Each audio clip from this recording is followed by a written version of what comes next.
Ubingelele mbukele ekhaya ngikwamukele futhi ohlelweni lethu SK Media Production. Cela umusha le channel uklik i-subscribe button kanye ne-bell ukuthi masiposta amavidiyo amasha YouTube ezokwazi ukutshela ngesikhathi.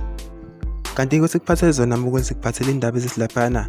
Igcokama Elisha limangaze abaningi laphana emva kokuba lifaka ipost lapha ku-Instagram wakhe lithulela abalandeli ukuthi i-9mm abakuthi siphinde yenze ibukayo yashaya ikhanda laphana kwindodakazi ka-Ali Mgube yazalela igcokama Elisha indodana.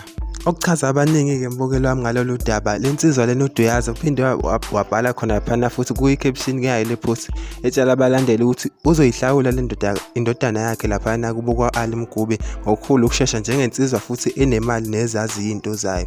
Iphinde futhi yaqinisekisa okuhlekisa abaningi-ke mbukeli ithe lensizwa lena igcokama Elisha izokwenza isiqiniseko sokuthi indodana yayo uyayilanda izohlala laphana kuyo kwamanqele ngoba ayifuni ifuze laphana u-Ali Mgube umkhulu wayo ngokubhimba ngokusho kwegcokama.